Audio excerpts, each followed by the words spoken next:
Hey guys, welcome to a new video. Like, comment and subscribe if you enjoy. Without any further interruptions, enjoy the what if. 1. The man from the future. A 7-year-old Luffy stood in the harbor, surrounded by mountain bandits. He yelled at them for insulting Shanks and they yelled back. The boss, Higuma, pushed the little kid with his back to a barrel, filled with water and put his blade close to the boy's neck. Then Shanks arrived and addressed them. Then suddenly, everything went quiet. The air became cold and it was dark. All the people were quiet and unmoving, some stuck in weird poses. Luffy would have laughed had he not been so scared. Shanks, he asked softly. Guys, can you hear me? Makino, Mayor, please say some. They can't hear you. Another voice interrupted. The boy looked around and saw another man, the only other thing moving in the still world. The man wore a simple red unbuttoned vest with sleeves and black shorts and sandals. He had a nasty, X-shaped scar on his chest, as well as another, smaller scar underneath his eye. He wore a straw hat on his head. To many people it would have been obvious who this man was, but Luffy didn't know. The man did seem oddly familiar and for some reason the little boy didn't fear him one bit. Who are you? The little boy asked curiously. The man smiled and stepped closer, now only a small distance away. I am you, he said, still smiling. The boy noted the man's smile was a bit sad, but genuine. Fought? The boy asked, not understanding. I am you, from the future. That's so cool. The boy beamed, stars in his eyes. Little me, the man began with a smile. I was sent from the future by a friend, because I lost all my nakama. I'm hoping to change that. The boy knew his older self wasn't lying as there was sadness in his voice, so he too began to feel sad. He felt a small tear slip down his cheek and he looked wide-eyed at the older male. I'm going to lose all my friends? He asked and the man nodded. The boy seemed ready to cry, but the man spoke again to calm his other self. Don't worry, now you'll be able to fix that, he said cheerfully and the boy looked up. How? Easy, I will give you my strength. Though, I'm told you will also gain my scar, as a reminder of what you can still lose, the man said, pointing to his big scar on his chest. Hey, did I become a pirate? The boy asked again. Yes, a very good one. But I couldn't become Pirate King. Why not? The man sighed and looked at the boy with tears in his eyes. My nakama died. Oh, without them I didn't have any will anymore. I couldn't kill myself, because that would be a slap in their faces, as they died to protect me, the man said, now sobbing. Why you? I must have been very sad. The boy said looking at his older self, who was in pain. We were. The man begun. I continued to live, for them. But I was so sad, all the time. Sometimes I just wanted to die. The younger Luffy wanted to say something, but the older one lifted his finger, gesturing that he still hadn't finished. So I did whatever to keep myself busy. I couldn't continue being a pirate, as it depressed me, the man spoke solemnly. So I went to a big island and begun to live there. I hid myself and made some new friends. I trained, although I didn't have a reason to train anymore, but I still became a little stronger. But training reminded me of my nakama, so I didn't train too much. I read a lot, a bit about history and a bit about war, fighting and such. Then the boy interrupted him, laughing softly. Then you can't be me. I don't like to read. The man laughed back. I know, but it kept my mind off all that I've lost. The boy nodded in understanding. So, do you understand why I'm here? The older Luffy asked with a soft smile. To give yourself another try. The boy replied immediately. The man smiled a bright, happy smile that the boy had not seen from him yet and then he begun to approach the boy, but the boy had another question. How will I know my nakama? The man stopped and smiled again. And they said I was always too dumb and reckless. The man said proud of his younger self's good question. He noticed impatience in his younger self's eyes and spoke again when he saw him open his mouth. When I touch you, we will join together and become one. You sound like Shanks when he talked about the bees and the birds, his younger self interrupted. They looked at each other and for a few minutes they both laughed uncontrollably. Then the older pirate recomposed himself and spoke again. It's nothing like that, he spoke with a shade of red on his face.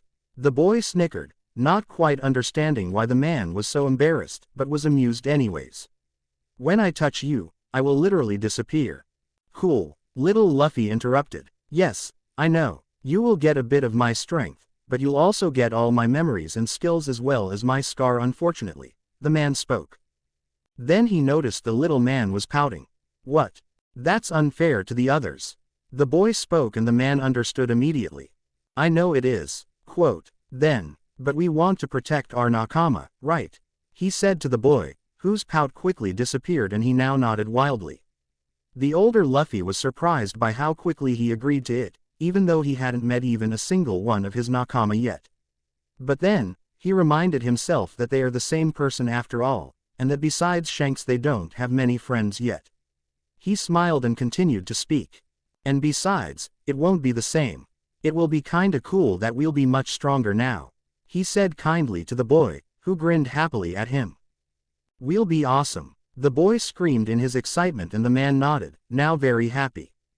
Ready? The man asked kindly. Yosh, let's do it, the boy said with a smile. The man touched the boy's hand and begun to vanish, slowly becoming more and more transparent. The boy was then overcome with pain as he received new muscles, as well as a new scar and plenty of new information in his brain. Then the pain eased somewhat and the boy looked up again, seeing the brightest smile he had ever seen in his life stretched across the man's, no, his face. He smiled the same bright smile back at his now almost entirely transparent older self as he finally fully understood everything. The older Luffy had one final thing to say to himself. Protect them, Luffy. Always protect your nakama. 2. The scary 7-year-old. Luffy watched curiously as the bandit leader, Higuma, tried to argue with Shanks how the entire incident isn't any of his business. I don't know why you're here, pirate, but you'd better leave, before you get hurt, the mountain bandit boss said, attempting to threaten the Yonko. The said man ignored him and looked straight at Luffy, who suddenly seemed very calm and much more composed, which was completely different from just a few seconds ago. He watched for a few seconds and then spoke again. Didn't you say your punch was as strong as a pistol, Luffy? Shanks spoke softly. I did, Luffy replied calmly, so calmly in fact that Shanks wondered if Luffy was even aware of the danger he was in. The villagers were also unnerved by how calm and uncaring the boy seemed. Makino addressed this. Luffy, what are you? She spoke distressed at him, but he stopped her by raising his hand. Then he looked Shanks straight in his eyes and spoke. Shanks, I got this. Luffy spoke those words in a very low voice, very much unlike him. The villagers were frozen in place and everyone just stared at him. The bandit leader didn't know how to react to such bold words, coming from a 7-year-old boy. Then Luffy glared at the bandits and every single one of them except their leader fell on the ground. Said man was on his knees, panting heavily. Jaws of every single person in the village dropped to the ground. The villagers had no idea what to think, while the pirate band knew what had just happened. There was only one thought going through the pirates' heads and that was, no freaking way. Then Shanks recovered from his shock and picked his jaw up. Everyone else followed. They were still very much in shock from the display. They stared silently at the boy for a good while and then Shanks suddenly screamed at the boy, startling everyone present. Luffy, that was the king's haki. Not only that, it was a controlled blast. I know. Luffy spoke silently, but everyone heard him. Shanks was never so shocked in his life. He was a Yonko and he had never ever seen anything like this before. But how? He started to speak again, but he was interrupted as the bandit leader stood up and attempted to slash Luffy. Shanks wanted to help, but Luffy dodged the blade effortlessly, without even looking. Then, with his Gomu Gomu no whip he sent the mountain chief flying in the distance. Again, without a trace of effort. The boy had flicked the bandit aside like a bug. Jaws were on the ground again and pirates and civilians alike were staring at the boy. He himself turned slightly to the right and looked at where he sent the detestable small-time villain. Well, there goes 8 million berry, he casually said. Shanks picked up his jaw again and unleashed what he was holding up for the minute. Luffy, what the hell was that? How did you do that? How can you have haki this strong? It took me my entire life to become a Yonkou and your haki is halfway there at the age of 7. He bursted out. Everyone now stared at him, only now realizing the true gravity of what they have just witnessed. They kept looking between him and Luffy, who looked patiently at the mighty pirate. "I'll explain, Shanks," the boy said, but the pirate didn't listen. "You aren't Luffy. Luffy is a weak little kid. You're an imposter, or something." "Shanks, let me explain," Luffy pleaded to stop his outburst. "You can't master conquering King's haki at age 7. Whatever you say, that's simply not possible," Shanks continued, ignoring Luffy. Now even Ben was annoyed by his captain's inability to stop and listen. "Captain, he started, but was also ignored. Luffy's eye twitched in annoyance. "What the hell is going on here? Is this some kind of joke? Are you a shapeshifter or something? How can—" "Shut up," the little boy suddenly yelled with razor-sharp shark teeth, annoyed enough with the man. Shanks stopped and glared at the boy, who didn't flinch a bit under his gaze. Then he relaxed a bit and sighed. "Sorry," the Yonko spoke softly. "Please explain." The boy looked at him for a bit, then he also calmed down and slowly started to talk. I don't know if you guys will believe this," he spoke softly. "Try us," Ben Beckman replied. "Okay," said Luffy, "another me came from the future." Shanks looked ready to start talking again, but Ben put his hand over his captain's mouth. Others looked at him, clearly not believing. "He merged with me and gave me all of his strength and knowledge." He noticed the looks and knew immediately what the problem was. "You don't believe me, right?" he said silently. Nobody answered, but Luffy knew that was the case. He looked at the Yonko. "Shanks, you saw me trying to swim last week, right?" Shanks didn't know what that had to do with anything, but he nodded. Then Luffy turned to the villagers. "And you, Makino, saw me bathing yesterday?" Makino also nodded, just as clueless. "Luffy, I don't," she started, but he interrupted her again. "When we merged together, my body changed too. I became a bit more similar to him," he said, and then slowly started undressing his shirt. Nobody understood anything, but then as he pulled the shirt higher, they knew. He had a very muscular chest, which wasn't that way even one day ago. And then, as he pulled it off, they noticed the X-shaped scar. Many villagers gasped and Makino put her hand on her mouth. "It hurt a bit as I changed," Luffy said slowly. Shanks was wide-eyed. "What gave you this scar?" he asked. Luffy looked him straight in the eyes as he spoke the next words. "Admiral Akainu." Everyone was wide-eyed all over again. "What? It's true. Okay, Shanks said slowly while massaging his head. "Let's say I believe your story so far." He sighed. "But why did you come from the future?" Luffy answered in reverse order. "A great friend, Marine, I will meet ate the Toki Toki no Mi time devil fruit. Thanks to my encouragement he became a Marine Admiral." Luffy spoke silently, but everyone was quiet. "He came to fight me, but I wanted to die anyway, so I just surrendered to him." Shanks was shocked. He saw in Luffy's solemn eyes that this was the truth and he knew something terrible must have happened to him. "Anyways, since he was my friend, he gave me a chance to do this and fix everything," Luffy continued. Shanks nodded to him silently. "What happened? Why did you want to die?" Shanks asked. "My nakama," Luffy said with tears in his eyes. He dropped at his knees and began sulking. "He killed them all." Quote. "Who?" "Akainu." Luffy spat out the word like a curse. Shanks' eyes widened at this. He glanced at the others and he knew everyone believed him by now. He saw the looks of sympathy from the people and tears in Makino's eyes. "And I had just kicked Kaido's ass. We won barely against Kaido." They saw him repeatedly punch the ground with his fist. "And then when I woke up, everyone was dead. Zoro, Nami, Usopp, Sanji, Chopper, Robin, Frankie, Brook. All dead. And he was standing over them with his lava destroying my ship." Quote. He looked at the ground for a moment. "I just snapped then. I don't even remember much of what happened then. Except that at the end, Akainu was dead." He smiled weakly at the end. "A few things. If you're wondering why Luffy is acting like he was there, it's because he was.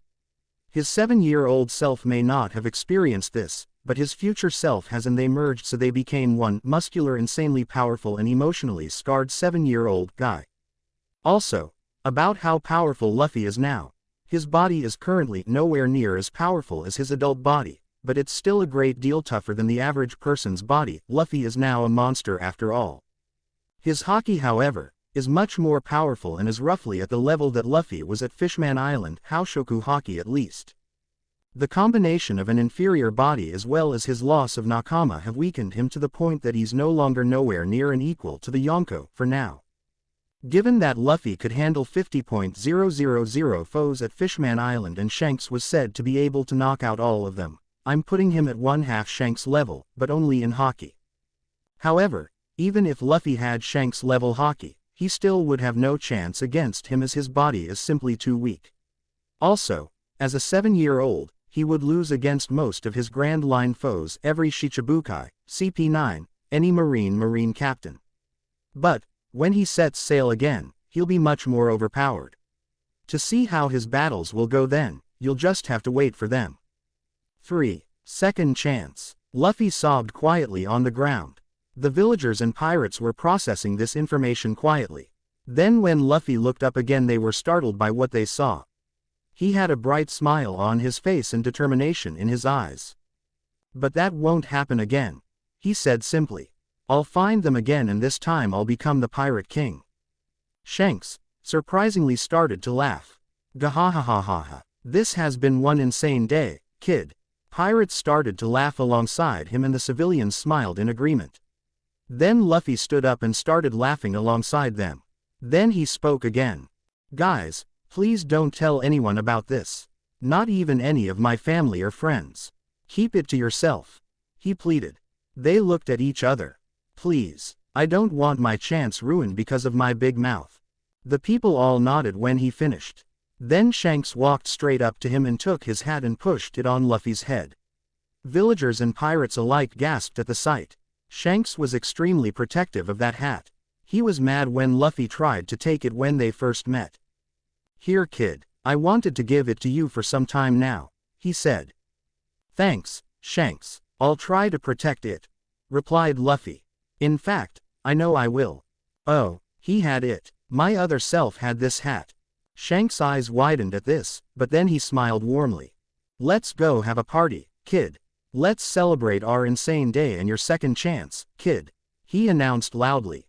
You'd celebrate even if nothing happened, Shanks, replied Luffy. Everyone laughed and Shanks pouted.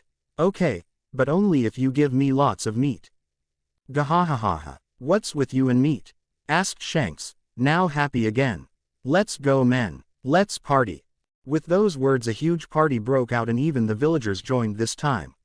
Luffy and Shanks talked a lot and Luffy told him a lot about his Nakama and adventures.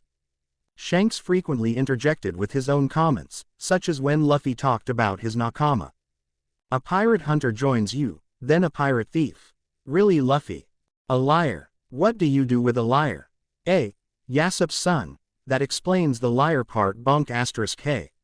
What was that for? Yasopp. A perverted leg fighting cook. By any chance is he connected to Cook Zeph? A pretty princess. Oh, but then she left. A talking transforming human reindeer. That is cool. What? Nico Robin. The demon of Ohara. Bonk sorry, Luffy. I promise I won't say demon again. Bonk I'm sorry. Please forgive me. Bonk * Luffy, stop now. A mafia cyborg shipwright in a speedo. Oh, he helped you save your demon. Bonk no, don't hit me anymore. Honestly, you're the scariest 7-year-old I've ever met. A perverted skeleton musician. Nope, not drunk enough to believe that. Oh so that's who was singing in that triangle place thing. Nope, I won't try to recruit him. Yes, I promise, Luffy. Jimbei. Fishman pirate Jimbei. That big shot promised to join you. After a good while of drinking and eating many pirates fell asleep, villagers left the place and Luffy fell asleep on Shanks' coat. Captain San, what do you think? Makino, the bartender who was the only sober one left in the room. Shanks sighed. I know it's completely crazy and insane, but I believe him. He paused for a moment and looked her in the eyes. He'd have to be a really good liar to pull all that out of his ass. Makino smiled somewhat sadly at this. So, you think he really went through all this? She asked, tears in her eyes. Yes, replied Shanks. I didn't think I would be responsible for such a disaster. But you're not, Captain San. Makino said to him. I am. I got him to become a pirate. He started, but a sleepy voice of a boy who just woke up interrupted him. Stupid Shanks, said Luffy sleepily. It was Akainu. Akainu and the rest of those bastards. Shanks smiled softly at this. He was glad Luffy didn't blame him. And you owe me your arm, stupid Shanks. So you'd better stay a while. Shanks and Makino were both confused by this. What do you mean, his arm, Luffy? Asked Makino. Luffy smiled. First time I wasn't strong. Shanks lost his arm saving me from the bandits. Shanks and Makino looked at each other surprised. They talked for a bit more, but then it went dark and they went to sleep, Shanks on the ship and Luffy lied down behind the bar. 4. Setting sail again. Shanks, despite planning otherwise previously, stayed on the island for another month because of Luffy's pleading. He and Ben taught Luffy a few things, such as the basics of swordplay. Shanks gave Luffy one of his swords, one of the skillful grade Mado, named sword, Ashita no Kanashimi, Tomorrow's Sorrow, a relatively small katana with a black hilt and sheath with a green line coming from the middle of the hilt to the end of the sheath, on both sides, and a silver blade with a slightly purple-ish glow. Afterward, when Shanks left, things proceeded as they were supposed to, with meeting Dayton and Ace and Sabo and everything that was supposed to happen after that. Luffy hid his haki, his strength, as well as his knowledge from his family, so he appeared the weak little brother again. He actually enjoyed the experience of having two big brothers looking after his supposed weak self. Also, he thought it would be priceless to kick Ace's Logia ass when they next met and then reveal to them that he wasn't weak after all. When Sabo was supposed to die and his boat was shot by the world noble, Luffy, with his super speed knocked out Sabo and made it appear as if he by some miracle survived and was washed up to the shore alive. He made himself cry by remembering the deaths of his nakama and friends in the previous life. Truly, he became quite devilish and very different from his first, less intelligent self. But, in essence he was the same. He still cried quite a bit, though now for different, more serious reasons. He still loved meat and adventure and was still horrifyingly careless at times. Then Ace and Sabo set sail, this time together, as co-captains. Sabo didn't have the ambition that Ace had, which was to defeat Whitebeard. He only wanted to be free and Ace wanted to protect Sabo. Also, they wanted to take Luffy with them, but he flatly refused them each time, stating that he will become Pirate King on his own. Afterward, Luffy could finally start to train without being worried about being found out. He took back his small katana from Makino, who was keeping it safe, and remembered his short, but useful training with Shanks. To his relief, he found out that his haki got no weaker from the discontinued use, but he wanted to become stronger. By 17, his chest became quite a bit more toned, now rivaling his future self that merged with him. At the same day as before, Luffy set out to the sea. Once again on a small boat, and although it seemed almost the same, it clearly was not. Luffy was different. He had his small Mado strapped to his waist and he wore different clothing. He now wore what his future self wore, a red open-sleeved shirt revealing his mighty chest and scar. His hat was now secured to his neck by a string and he had black shorts with pockets in which he had quite a bit of money from his days at Grey Terminal, when he hunted small-time criminals for money, as well as a small box containing some important items. Hidden by his sleeve, he had a small tattoo on his right shoulder now. It read, ASL. A was yellow with a red border, representing fire. S was light blue with a black border representing his hat, and L was red with a pink border representing him. The villagers waved at him as the left to shake the world. Again. 5. The great pirate Alvida. Noises woke him up. He just wanted to sleep for a little bit longer, damn it. He yawned silently and listened to the conversation. You ain't seen nothing, kid. Okay, said a man with a gruff-sounding voice. Hi, answered a scared-sounding voice. Kobe, thought Luffy with a fond smile. You made all this possible. I need to make you a marine again. All right, said the man now. I'll just punch this barrel open and we'll drink. Seriously, who punches through a Sokka copyright barrel to open it? Thought Luffy. He then heard the man approach. Yosh. He struck his hands trough the barrel, punching the pirate. The man was sent flying through the ship hull and into the distance. What a great nap. The two remaining pirates and Kobe all fell on the floor, staring at him. Luffy turned to Kobe and asked casually if he had anything to eat. Quit screwing with us, brat. Who the hell are you? Asked the two pirates, while Kobe just stared at Luffy. Said pirate waved his hands in front of Kobe's face, ignoring the two screaming pirates behind him and asked, Kobe, are you awake with your eyes open? Kobe's eyes widened. Luffy mentally slapped himself. We weren't even introduced yet, moron brain. Who are you? How do you know my name? Asked Kobe. Oh, it's a secret, can't tell. My name is Monkey D. Luffy. Said Luffy. Then the two pirates both launched themselves at him with their swords. Kobe closed his eyes. When he opened them again there were 3 man-shaped holes in the ship hull and no pirates in sight. Kobe was in shock. So, food? Asked Luffy. Kobe quietly nodded and led him to the food storage room. Luffy ate and Kobe complimented him on his strength. The future Pirate King has to be strong, Kobe. Said Luffy and Kobe's jaw almost dropped. Pirate King? Asked Kobe. Luffy nodded. The Pirate King? Luffy nodded again. That's impossible. Completely impossible. The Pirate King has everything in the world. He is the strongest pirate of all. Luffy simply nodded again. You are going to the Grand Line to find One Piece. Luffy nodded yet another time. Impossible. Impossible. Completely impossible.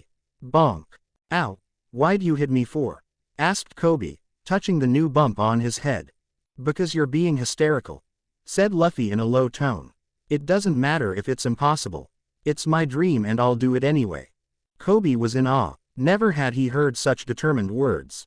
You have a dream too, right, Kobe? I see it in your eyes. Said Luffy. Kobe stood up, now looking determined too. I want to become a marine. Want to become a man who captures criminals like Alvida here. Luffy smiled brightly. Are you ready to follow it, Kobe? Asked Luffy seriously. Are you prepared to stake your life on your dream? Kobe, in his new surge of determination, nodded furiously. Then, let's go beat up a fat pirate. Said Luffy. Kobe paled a bit, but nodded anyway. They walked together up the stairs and on the deck. Who are you going to beat up, Kobe? Asked a very fat lady pirate. Kobe was now completely pale in fear as pirates descended upon them. Luffy knew exactly what to say at this point. Hey Kobe, asked Luffy for all to hear. Is this fat ugly whale Alvida? Jaws dropped and everyone paled as they heard those words. Why you insulting brat? Kill them, men, yelled Alvida, and then her pirates jumped them. Kobe covered his eyes in fear. Luffy moved at incredible speeds, punching pirates left and right into the distance and into the ship, creating massive holes in it. It feels good to fight again, he thought content. He made sure Kobe wasn't harmed. Very soon there were only 3 people standing on the ship. Kobe, Alvida and Luffy. Then Luffy began to laugh. Ha ha ha ha, such weaklings. Is this the best you can throw at me, you fat hag? Kobe looked up in disbelief.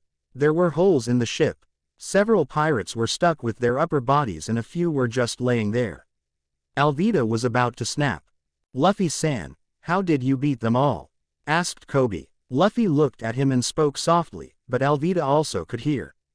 This is the weakest sea, Kobe. I am far stronger than anyone here. Even that whale over there. Luffy said, pointing at Alvida. That was the last straw. Alvida jumped at him and hit his head with her giant mace.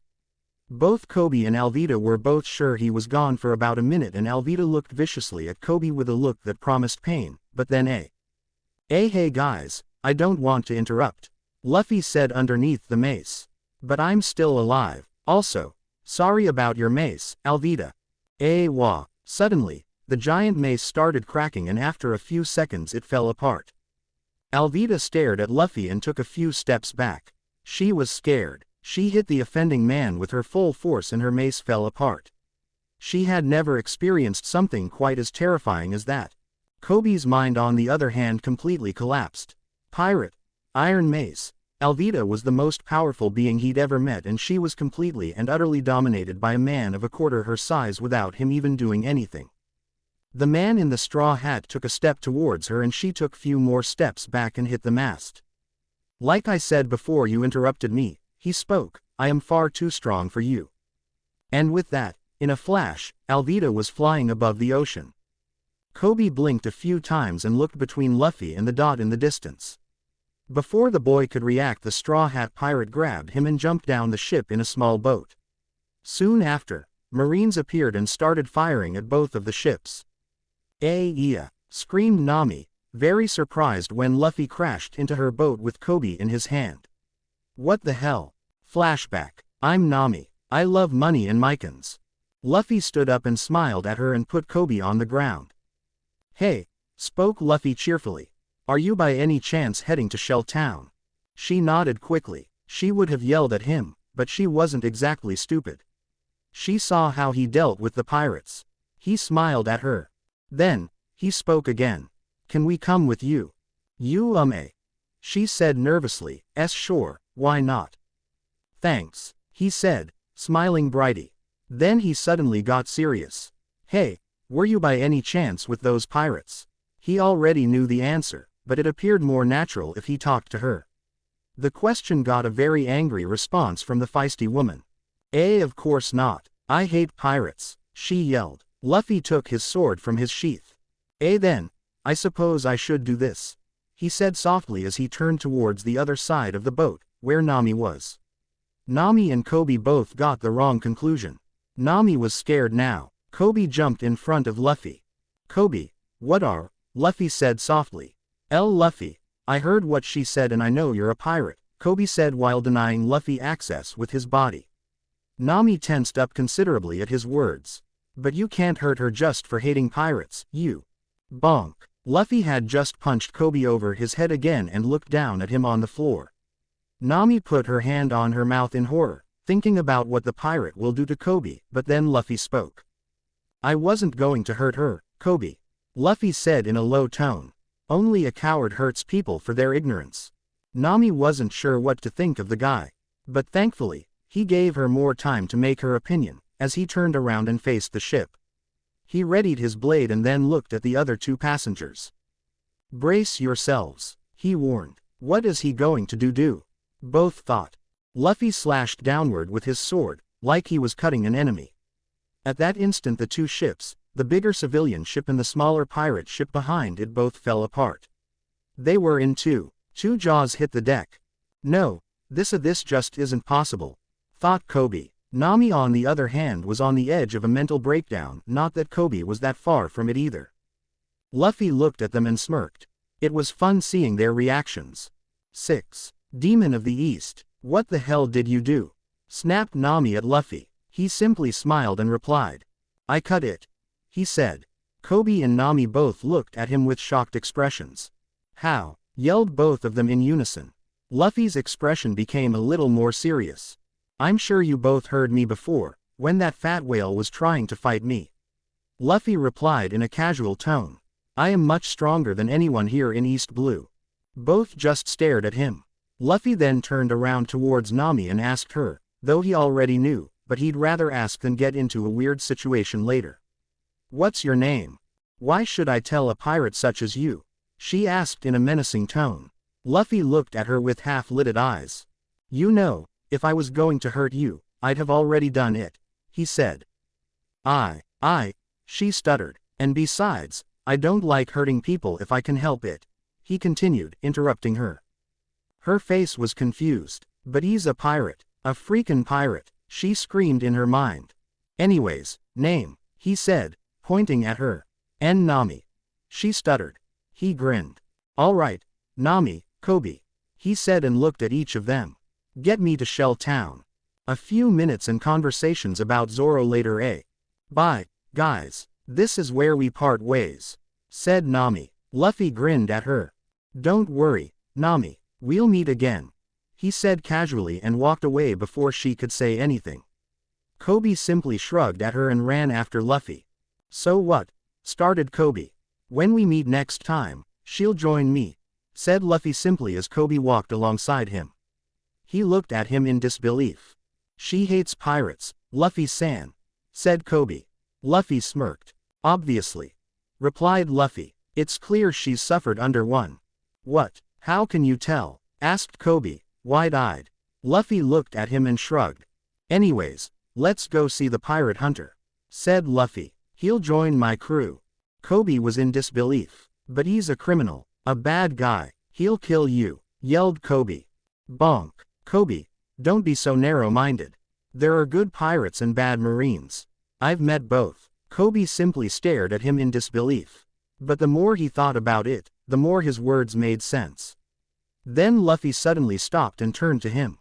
Do you think I'm evil, Kobe? He asked in an almost whispered tone. Kobe thought about it for a minute and then spoke up. No, he answered. I can't be sure, but you didn't really do anything bad as far as I know. Luffy smiled brightly and continued walking now. The boy walked beside him. That's good. You should really take the time to decide for yourself what to believe, Kobe, he answered after a moment of silence. By the way, he continued, do you know a pirate known as, red-haired, Shanks? Kobe nodded. Of course I do. He's very famous. He is said to be a monster though. Luffy nodded, but then took off his hat. Do you see this hat? He gave it to me. He spoke, holding his hat in front of him. Kobe was surprised that his newfound friend had already met such a famous pirate. What was he like? Kobe asked him. Luffy put his hat back on his head and turned to Kobe. He was a very funny guy. Very nice. He stopped at my hometown for a year. Didn't cause any trouble at all. Luffy answered. The devil fruit I have, Gomu Gomu no Mi, was actually his. I ate it on accident.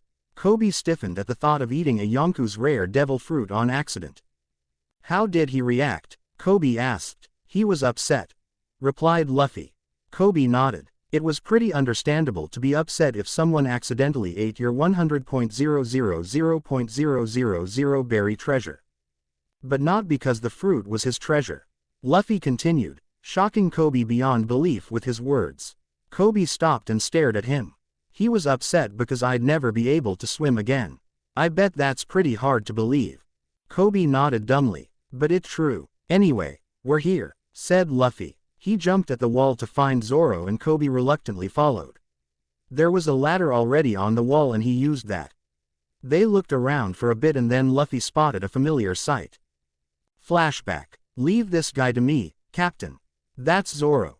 He whispered, motioning to the man, bound to a wooden cross. There was a little girl in front of him. I'm pretty sure they are starving him. And that girl must have brought him some food.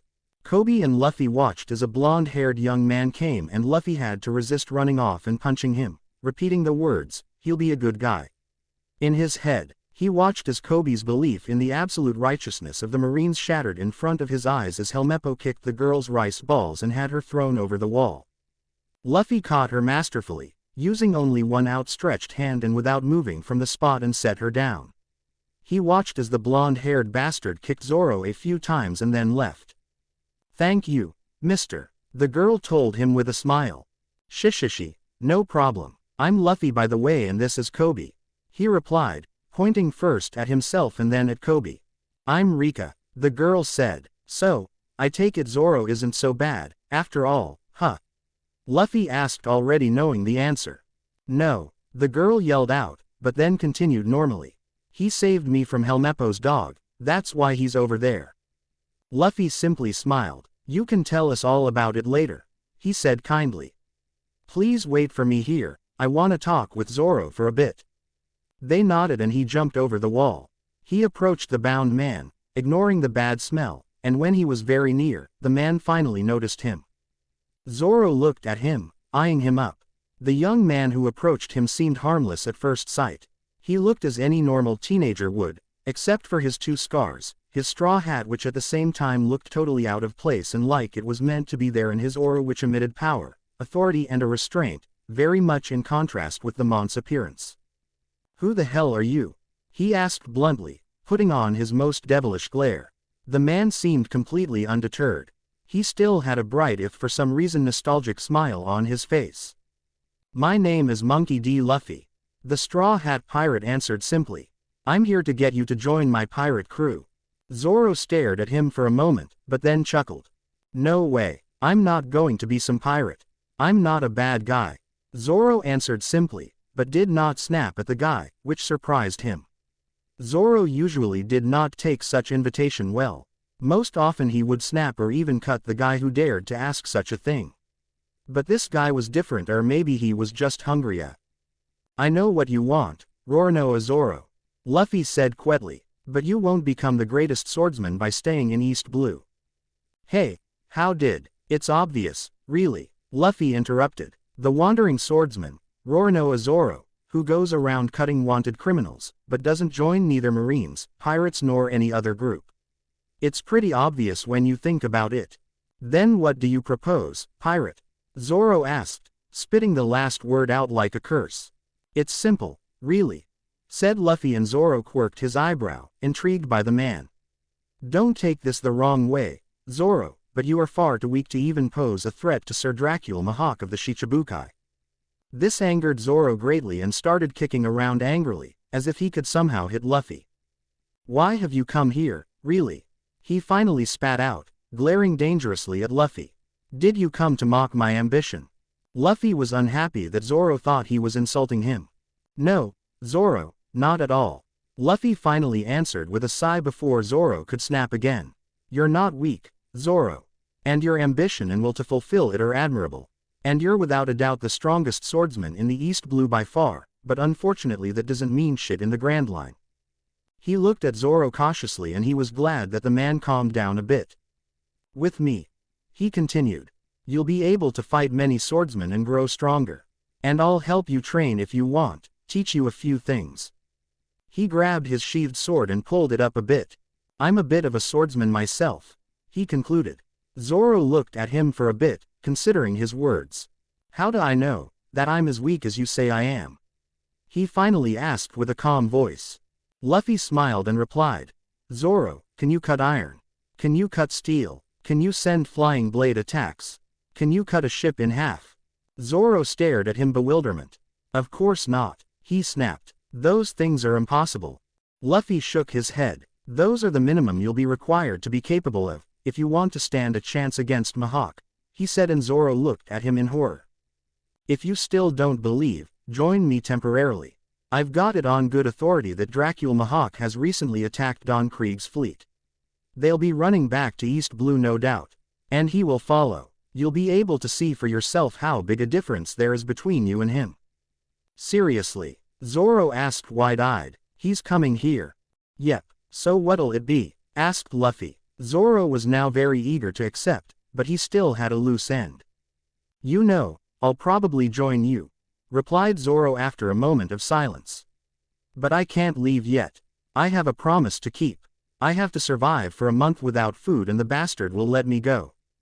Ah, Rika said something about that. But he doesn't seem like the type to keep a promise. Luffy mused. Sigh, look, I don't break promises. Zoro said a calm tone, and Luffy smiled at the proclamation. If he tries to kill me or says he will, you can intervene. But not before. Well then, I guess I'll see you later, first mate. Chuckled Luffy. Hey, I didn't even say I'll actually join, yelled Zoro, but Luffy just grinned and ignored him. After that, Zoro asked him to hand him the dirtied rice ball, which he did. Luffy then jumped over the wall and went to find his two friends in the bar. There he encountered a familiar redhead and waved at her, which she completely ignored. Rika told them all about Zoro's predicament, and later Helmeppo entered the bar and foolishly proclaimed aloud that he'll execute Zoro. Luffy of course punched him like before, holding back considerable amount and not using any haki, but still punching out a few teeth. Kobe, Zoro will become my first crew member. Why does Luffy say all the shit about weakness and stuff?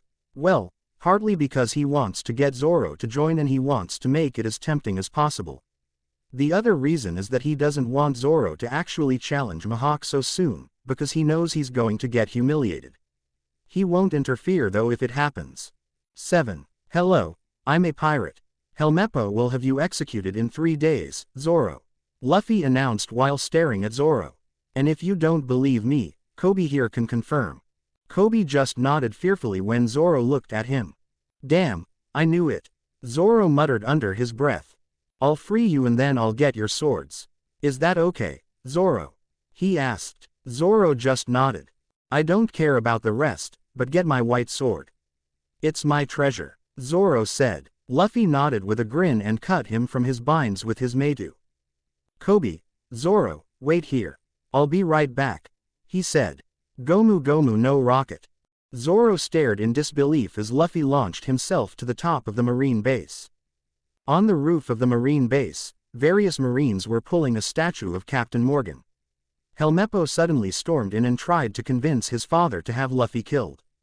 Predictably, the man punched his son and denied him any help.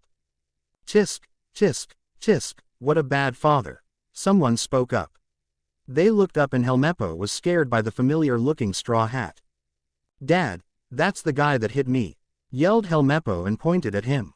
Luffy jumped down. You know what I'm going to do to that ugly statue? Luffy asked, while clenching his fist. What are you on about, foolish commoner? Yelled Morgan in anger. Luffy grinned mischievously and punched the statue. To the surprise of the Marines, it wasn't his fist that broke, but the statue. In 1,000 pieces no less. Marine jaws dropped when he ran off while laughing out loud at them. Get him, kill him, yelled Morgan in furious anger. Marines saluted and ran after him. Luffy found Helmeppo's room without help this time and took the swords, while being deeply disgusted with the girlish decoration. At about the same time, a certain redhead was searching for something in the base, glad for the distraction. When Luffy looked out the window he saw his two rather panicked-looking friends surrounded by Marines. He sighed in frustration and jumped through the window, taking the bullets at the shock of everyone present. Yes, I ate a devil fruit. It's called Gomu Gomu no Mi and I'm a rubberman. He yelled irritated when he saw the shocked expressions. Now you'd better all run back to your base, before I kick your asses. The Marines flinched at the threat, but it made the captain even more angry rather than back away wisely. He handed the swords to Zoro, then he took out his own sword. He stepped forward and the Marines instinctively backed away. Zoro was impressed by the man's aura. He hadn't even done anything yet and fully grown Marines were scared shitless. You're not scared of this little brat now are you? Yelled Morgan at his subordinates, who became even more scared now. Anyone who's scared, shoot himself now. That's an order. Marines reluctantly started to obey, assuming they were dead either way. Luffy facepalmed and Zoro chuckled at his reaction. He then used his devil fruit powers to whip them before they could do anything. Morgan was furious now and foolishly tried to attack Luffy. When the future Pirate King saw his approach he chuckled. Morgan tried to cut Luffy in half with his axe, but he was stopped by Luffy's sword. Armament. Hardening. Muttered Luffy and his other hand became shiny black. What the hell is that? Yelled Zoro. Luffy ignored him and punched Morgan, who flew directly into the base, crashing into it and spitting out some blood. Luffy. Zoro begun. I know I promised to follow you, but don't interfere with my dream. If you do, you'll have to apologize at the end of your sword. I know, Zoro, grinned Luffy. You don't have to worry about that. Your fights are your own. Then he turned to the Marines. He grabbed Kobe and Helmeppo, who tried to shoot him, but it didn't work. Hey, guys, he yelled to the Marines, who flinched. Who's the second in command? An ordinary-looking Marine stepped forward, somewhat pale. I'm Commander Ripper. Commander, could you send those two to my grandfather, Monkey D. Garp? Alongside this message, he asked, receiving astonished looks. Luffy, your grandpa is Garp the Fist? Asked Zoro, totally shocked now. Is that true? Asked Ripper. Luffy nodded. I'm Monkey D. Luffy, pirate. He wanted me to be a Marine, but I won't be, so I'm sending these two as replacement. Do you want to be Marines? He asked the two. Kobe nodded furiously, while Helmeppo just shrugged, but then nodded. All right. Sai, I'll see what I can do. He looked at the two pirates. You may stay for the day. Then I'll have asked you to leave, since you are a pirate, he said. Luffy nodded. I suggest you use this time to say goodbye to your little friend here. Kobe, Zoro and Luffy all nodded and left the base and headed for the bar. The Marine commander sighed and looked at the message. He couldn't help but smile. To Na'vi HQ Vice Admiral Garp. Hi Gramps, I'm sorry, but I've become a pirate, so I'm sending you these two guys, Kobe pink-headed geek, and Helm something blonde onion-headed asshole. They're really weak but I bet you can make something with them. Kobe in particular could go far, He could be an admiral or something someday if you hit him just about right. Love ya even if you do punch me all the time. Monkey D. Luffy, future pirate king. 8. The captain and his swordsman. After eating and saying goodbye to Kobe, the two pirates left with their tiny boat. Before spotting the bird, the two had a conversation. Hey Luffy, could I see your sword for a bit? Zoro suddenly asked. Luffy handed him a Shita no Tamashimi and Zoro unsheathed it and looked it over and was visibly impressed. It's a named sword, Luffy told, seeing Zoro's reaction. But of a lower grade than your white katana. It's called Ashita no Tamashimi, tomorrow's sorrow. Zoro looked at him. So, you're a swordsman? He asked. Luffy nodded. You could say that, but I'm not very skilled, he said. I can do a lot of stuff that you still can't though. Zoro raised an eyebrow at that. Then how can you say you're not skilled? Luffy sighed. I'm only a bit better than you. What I know extra about swordsmanship you could learn quickly, if you challenged yourself enough, or if I taught you, though I'm crap at explaining things. But, Luffy said and paused. But, Zoro repeated with a quirked eyebrow. But Luffy continued. I'd still pretty easily win against most, considering I'm much stronger and faster than most opponents we'll meet. So, how's your skill a problem then? Zoro asked, for now ignoring the seemingly incredibly arrogant statement.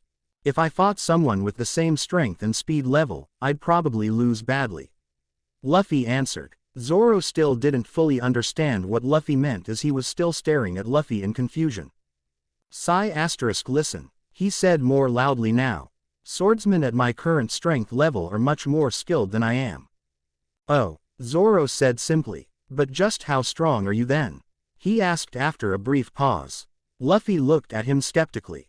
I don't think I can tell you that, he said, sighing.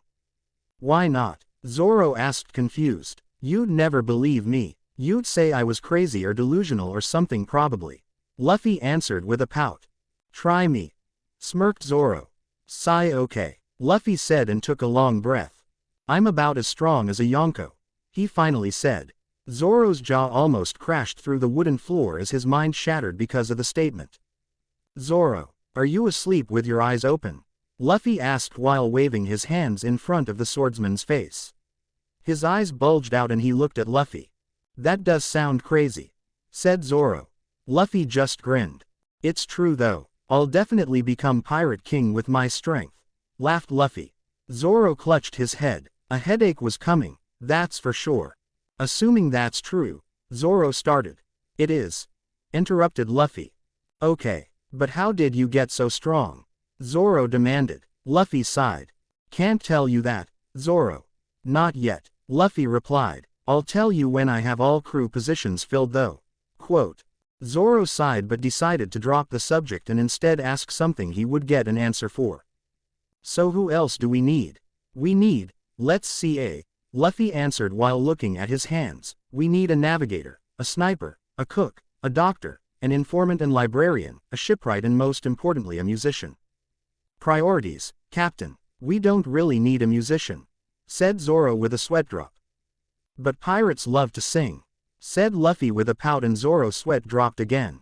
Anyway, we still might get some more, but I'll tell you all about my air past when I have all those. I already know where to get all those members, but it'll take a while. Enlighten me then, Captain, asked Zoro. I didn't know you liked my voice so much, Zoro. Luffy laughed and Zoro almost fell down. We'll get a navigator on the next island, a sniper in Syrup Village, a cook on Barati, a doctor on the Drum Island, the informant on Arabasta, a shipwright on Water 7 and a musician on the island of Sir Gecko Moria, Royal Shichibukai. I understand, Zoro said while drinking a glass of sake. Luffy's sweat dropped. You don't know where any of those places are, do you? Luffy asked in a deadpanned expression. Nope, answered Zoro after some delay. Luffy laughed. Craa, a bird called. That's okay, because I don't either, said Luffy. Zoro spat out his sake and Luffy laughed as he launched himself at the bird. 9. The pirate with a huge red nose. Nami was running away from some pirates when she heard a cannon shooting. After a moment, a man literally fell down from the sky and created a small crater. Hey, are you okay, Luffy? Urara, hello again, Nami. greeted Luffy. Anyway, I don't have time for this. You deal with them, boss, she said. Luffy turned around, while Nami ran away. Luffy saw 3 pirates. They tried to fight him, but he dodged all their swings and punches thanks to his observation haki. He saw Nami on the roof and grinned at her, whilst still dodging. Then he activated, for the first time since he was 7, his king's haki. The 3 men fell down, foaming at the mouth. Hey, what did you do to them? She asked, a bit shaken by the display. Ever heard of haki of the conquering king? Asked Luffy. She shook her head. Well, that was it. It allows a man to overpower the wills of weaklings, he replied. Gruumble. I'm hungry, Luffy said. Nami's sweat dropped, but she decided to treat him with a meal. They arrived to an empty house and he started eating. What are you doing here anyway, Nami? Luffy asked while eating. Why would I tell a pirate that? She asked back, irritated. Because obviously you want to do something with me, right? Otherwise you wouldn't have treated me a meal. I'm an evil pirate, right? Luffy replied. Nami stared at him. Probably something involving a rope, another pirate and a map.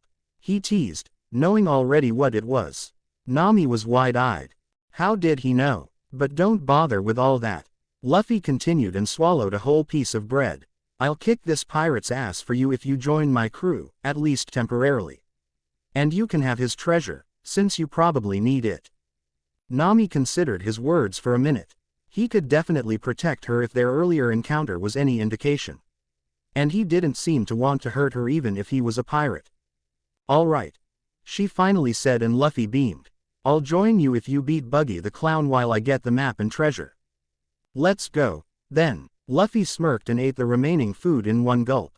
A few minutes later, giant big huge reed nose. Luffy yelled aloud in front of the pirates. The pirates wore mortified expressions and Buggy was pissed, of course. You dare say that to me, stupid thief? Buggy threatened. I'm no thief. I'm a pirate captain, you stupid moronic red nose. Luffy retaliated without fear. Nami, who was behind him, was horrified however. Why you a stupid straw hat? Buggy tried to insult back. Luffy just laughed. I'm proud of Shanks's straw hat, Buggy. He replied. What? That hat belongs to that insufferable red-haired bastard. Buggy yelled out in rage. He's not a bastard, Buggy, he's a Yonko. Luffy replied, still laughing. Nami gasped at the words. How did this no-name pirate know one of the Yonko? And he told me about you, when he visited. He said you have a huge red nose and that you dress and act like a clown. Fire the Buggy bomb. I won't listen to these insults. Ordered the clown pirate, and the men begun loading the specialized cannonball in the cannon and lit the fuse. Nami urged him to start running, but he dismissed her words. Everyone watched in horror as Luffy used his Gomu Gomu no Fusen to push the cannonball back and hit the Buggy pirates. What the hell was that? Yelled Nami. Luffy replied while laughing. I ate the Gomu Gomu no Mi. I'm a rubber man, so you ate a devil fruit, same as me, said another voice. Both Luffy and Nami looked and saw Captain Buggy, who had shielded himself with 2 of his subordinates. That's right, Big Nose. Luffy answered, never dropping the insult. Buggy's face darkened once again in rage. He was about to say something, but was interrupted by a voice nearby. You sure know how to cause a ruckus, Luffy, the voice spoke. Everyone turned to where it came from and saw a green-haired man with 3 swords with a smirk on his face. So he did recruit him. Nami gasped. Oh, hi Zoro. Good to see that you found us. Luffy said, but then his motion to his left, where a certain redhead stood. And this is Nami, she's going to be our navigator once we beat that big red nose. I'm going to kill you, flashy bastards. Buggy screamed in a high-pitched voice. Allow us, said somebody to his right. He stood on a unicycle and had a sword in his belt. At his left stood an unarmed man, who had hair shaped like animal ears. He hopped on top of a big lion. The 3 of them approached Luffy and Zoro ran over to him as well. Zoro, you take the swordsman. I'll take the lion and the guy with weird ears. Luffy commanded. Nami, you can find the treasure and the map. Kabaji tried to attack Luffy, but Zoro blocked his sword. Luffy prepared to fight Moji and Richie the lion. The lion with the man on top of him threw himself at Luffy, but he simply punched the lion when he was near enough. The man managed to jump off the lion before Richie flew backward and imprinted himself into a nearby wall. Moji backed away in fear, but then Kabaji kicked him away in annoyance.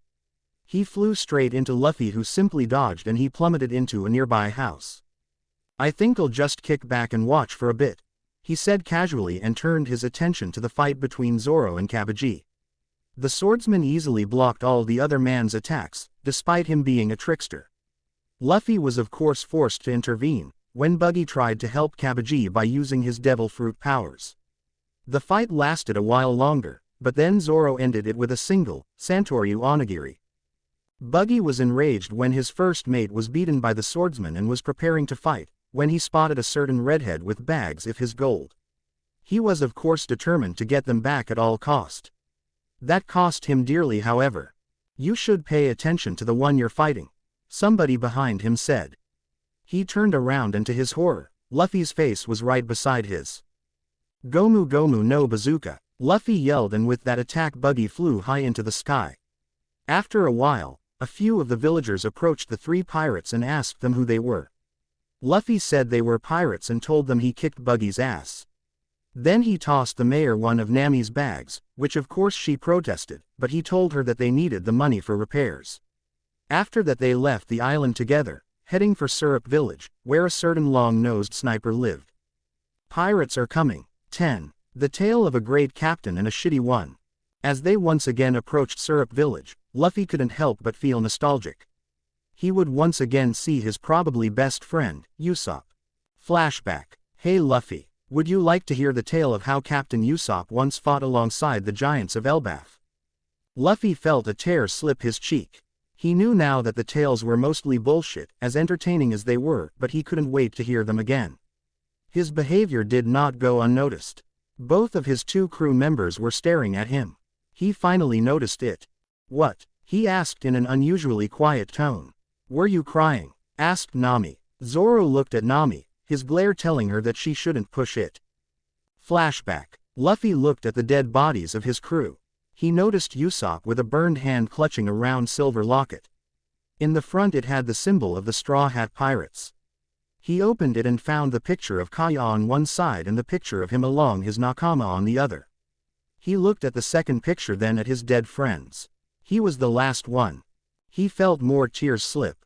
He saw them looking at him worriedly. He begun.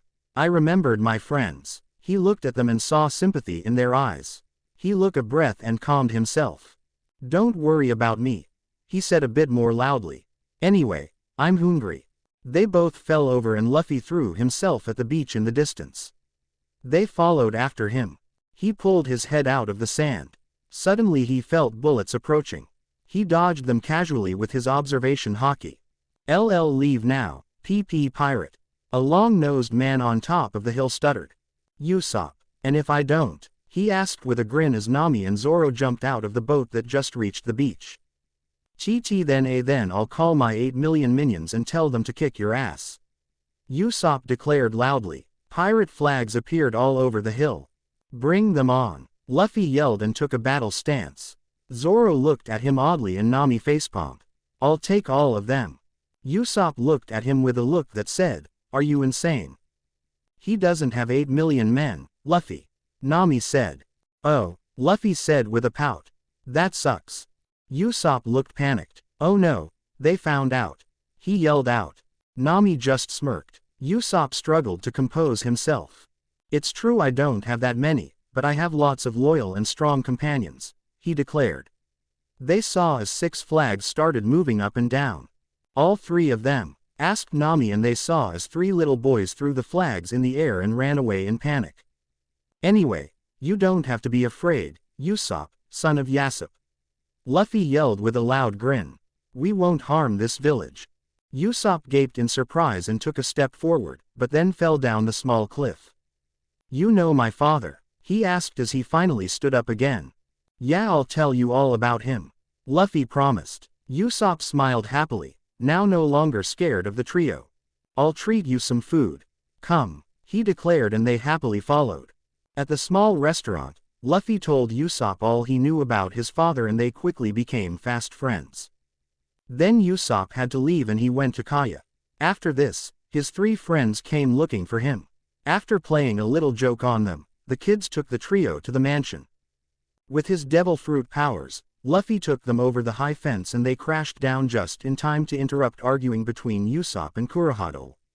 Luffy did not feel the need to reveal his true identity however, so he allowed things to proceed as they were supposed to.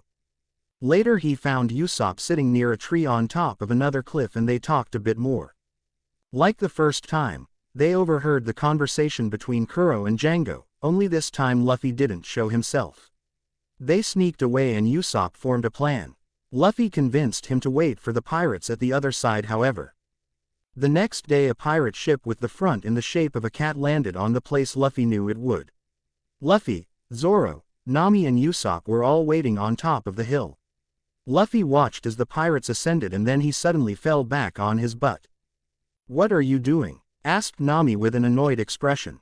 "I'm leaving this boring stuff to you guys," said Luffy casually. Nami and Usopp cringed while Zoro gave him an odd look. "You guys need to get stronger." Nami and Usopp paled while Zoro in contrast gave a confident smirk. Nami stomped to Luffy and grabbed his cardigan and shook him violently. "I'm a navigator, not a fighter," she yelled while shaking him. Luffy grabbed her hands and looked her in the eyes. She looked back and everyone could see she was scared. "I'll be here," he reassured her. "If I see that you're in trouble I'll help." She looked at him with uncertainty. "Besides, Usopp put all those traps, so you'll be fine," he finished, with a small smile. She sighed and turned to the pirates who had almost reached the trap and were just about beginning to notice them. One could tell that the two weaker members were nervous. "Hey pirates, come to kill us," Luffy suddenly yelled out and waved to the pirates. All of them noticed. Usopp and Nami turned even paler. At that moment pirates started running towards them, which of course didn't work too well considering that the next part of the path was covered with oil and small iron spikes. The pirates that ran over the oil mostly slipped and fell down the slope. Some pirates continued and walked over those that fell, a few used their weapons to help them get across. Usopp used his slingshot to take out such pirates, but he wasn't particularly fast, so a few of them reached him, however Santoryu, Onigiri, Zoro yelled and slashed 3 pirates and sent them flying down the slope.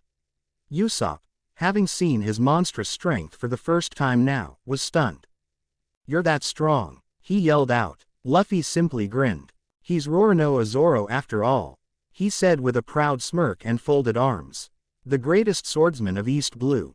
Usopp's eyes bulged out. "The Roronoa Zoro?" he asked yelling. However a few of the men again managed to get across to him and he turned around and ready for the worst, but when he did he saw them flying. "What the hell?" he yelled and turned around and he saw a sitting Luffy with a clenched fist, but otherwise he was in the same position. "Pay attention to your fight, Usopp. We'll talk later," Luffy said to the baffled Usopp who had no idea what just happened. After a bit more fighting, the small fries were all down the slope, laying on their backs, mostly bloodied and or exhausted from attacking. The captain, Django the hypnotist, was slowly starting to panic, so he hypnotized his men. "When I say 1, 2, Django, you will become stronger, faster and you will fear no pain. 1, 2, Django," he told them. Afterward, their eyes changed and their muscles bulged. One of them punched a nearby cliff and a part of it cracked and fell apart. The 3 defenders cringed at the display of raw strength. Zoro glanced at Luffy, who was disinterested and was looking at his nails for some reason. Django ordered his minions to attack and they ran towards the defenders. A few of them fell down again on the oil and the rest ran across them, trampling them underneath their shoes. Zoro was barely containing those that tried to run past him, while Usopp and Nami were completely overwhelmed and most of the pirates were able to get by them. Seeing this, Luffy finally stood up. This action alone seemed to stop the hypnotized pirates in their tracks. "Gomu Gomu no Muchi," he yelled out and stretched his right leg like a whip and sent all those who managed to get past his allies down the slope again. He smirked at the disbelieving faces of his enemies and allies alike. "Start over," he said and sat down again. Usopp gaped at him like a fish, while Nami and Zoro were honestly not that surprised anymore. It of course made Django panic even more, and he called his trump card, the Nyaban brothers. They were pretending to be weak and scared of Zoro, and Sham, the smaller one, used this act to snatch two of Zoro's katana and threw them down the slope. Luffy sighed when seeing this. Zoro would have easily defeated both of them with all three of his swords, but with just one he was barely defending himself. Nami ran down the slope, attempting to get the swords.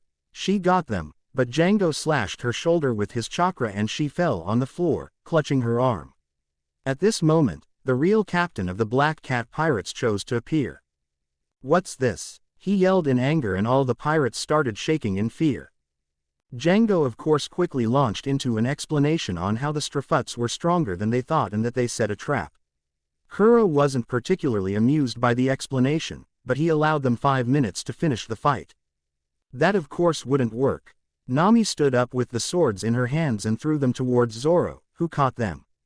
Django noticed too late, but didn't do anything about her afterward, not perceiving her as a large enough threat and not seeing the addition of 2 extra swords as anything game-changing. Luffy relaxed when he saw that and plopped back to the floor. Kuro looked at him a bit confused. Nami, Django and Usopp continued to watch the battle. The Kuroniko pirates did the same, although they were much more nervous about it. Zoro, as expected, dealt with the both of them easily enough. Just as he finished, Kuro announced that it was time to kill everyone. But then, Kaya arrived and Kuro, thinking she was there to try to sneak attack him, tried to slash her. Just in time, Usopp tackled her to the ground. Kuro then used his stealth foot technique to try and kill them both, but a hand grabbed his wrist. Kuro then yelled in pain as the man in the straw hat broke his wrist. "Why, you a bastard?" he screamed at the man and attempted to cut him, only hitting air every time. To the astonishment of everyone present, Luffy didn't seem to move much. Kuro was furious at him and kept striking more and more wildly at him, hoping to get lucky and cut him, but nothing like that would happen, much to his misfortune. The other battles were done now and the remaining foes watched alongside the Strafuts and Kaya as Luffy humiliated Kuro more and more with each passing minute. Then Kuro jumped back and calmed himself a bit. Luffy quirked an eyebrow. Then Kuro started swaying left and right in a creepy way. "This seems familiar, thought Luffy. Shikushi." The man yelled and disappeared. The Straw Hats and Kaya, along with the 3 kids, who watched from the forest, were confused, while the pirates down the slope were visibly terrified, right along with their captain, Django. Luffy watched as Kuro descended down the slope and attacked random things along the way. The pirates screamed in horror and some tried to run away. Django was completely pale and clearly didn't know what to do anymore. "This technique is as fast as your average Soru, but he doesn't have any idea who he's attacking. He doesn't see anything," Luffy thought as he prepared to intervene. He unsheathed his sword and activated his own Soru. He dashed ahead and blocked all 5 of Kuro's claws with his blade. He looked at a horrified Kuro straight in the eyes. The man behind him fell on his butt in fear. "Too slow," Luffy commented, and Kuro's eyes widened. Everyone was startled by this new development. Why did he defend them? Nami thought. Despite seeing that Luffy was somewhat different from your average pirate, she still thought he would ultimately do only things that benefited him. And she failed to see anything good from defending enemy pirates. Wow! Was all that went through Usopp's head. He was in awe of their speed. "Damn, my captain really is not only strong but fast as well," thought Zoro as a small smile formed on his lips. Maybe that Yonko comparison wasn't complete bullshit. "You should have let me kill them," Kuro said as he regained his composure somewhat. "They are completely useless pawns. They are better off dead." He looked back at his fearful subordinates and he smirked. But as he looked at Luffy he saw that the man clearly was not amused by his statement. "And whose fault is that?" Luffy asked with an annoyed voice. "You wanted pawns, you got pawns. You suck at being a pirate, Kuro. No wonder you're quitting." Usopp and Zoro smirked at his words, while Nami wore a puzzled expression. Kuro was surprised at his words. He finally stepped back and Luffy finally no longer had to restrain him, but he didn't sheath his sword. He did, however, ease his posture somewhat. He pointed with his sword at the hill. "You see those 3? He asked. He was of course referring to his 2 crew members and his soon-to-be crew member. They held back your crew with hardly any help from me. And I found them all 3 in a week. Zoro's chest swelled in pride. Nami blushed at the compliment and Usopp took his usual captain posture, while telling Kaya how brave and awesome he was. Luffy chuckled in amusement. Then he looked back at his adversary. And you, Captain Kuro, Luffy continued, spitting the word captain like a curse. You're a really bad captain. No pirate worth his name harms his nakama. Hearing this, Kuro actually started to laugh, earning a glare from Luffy. Nakama, Kuro asked. What nakama? All I see are stupid pirates. Pawns, who are only good enough to live and die at their captain's command. Luffy's eyes darkened upon hearing this. Usopp is a better captain than you ever were. Kuro snorted. That kid, it's all a stupid game. He never even left the village. He's playing. Kuro yelled in frustration. Not right now he isn't. Luffy said in a low tone. Kuro tried to slash him, but Luffy stopped every attempt. Re-GHT. Kuro snorted. Because he's doing something now, that makes him a better pirate. And he's always on about his worthless father. Luffy looked up and saw Usopp stiffen. He laughed. His father probably has a bounty 5 times bigger than you, moron. He seethed. This angered Kuro. Why you bastard? He yelled out. Kuro then attempted once again to execute his random attacking technique, but he was stopped before he began. Luffy infused Ashita no Kamishimi with haki and hit the swords. Like he thought, the blades were of rather poor quality. They may have looked exquisite, but they were obviously not made by a very skilled smith. Even when attacked by a skilled powerful using haki, a good blade would not usually break, even when used by a weakling. The user would be pushed back, or he'd lose his grip or whatever, but a good blade would not break so easily. Kuro's blades were clearly not very good then, as all 5 of them were neatly cut in half. Kuro lost the last of his composure and yelled in frustration, my plan cannot fail. He attempted to cut Luffy with the blades on the other hand, which were again blocked. He pulled his other hand back. Gomu Gomu no pistol, he yelled out and delivered a devastating punch straight to his face, breaking his glasses. His enemy fell backwards. There was complete silence. Everyone watched Captain Kuro, but he didn't rise again. With one punch he was completely finished. The pirates were panicking. Who the hell are you? Asked one of them. Luffy turned toward him. I'm Monkey D. Luffy and I'm the man who's going to be the Pirate King. Remember my name. Luffy sheathed his sword and walked towards his fallen enemy and grabbed him by his shirt, and then threw him toward Django and the others. Get him out of here. He yelled at them. Leave and never return. They picked up Kuro, despite him trying to kill everyone, and ran towards the ship, quickly boarded and in less than a minute they were already sailing away. Luffy grinned in contentment. Thank you for watching. If you enjoyed the video be sure to like, comment and subscribe as well as checking out the author on fanfiction.net.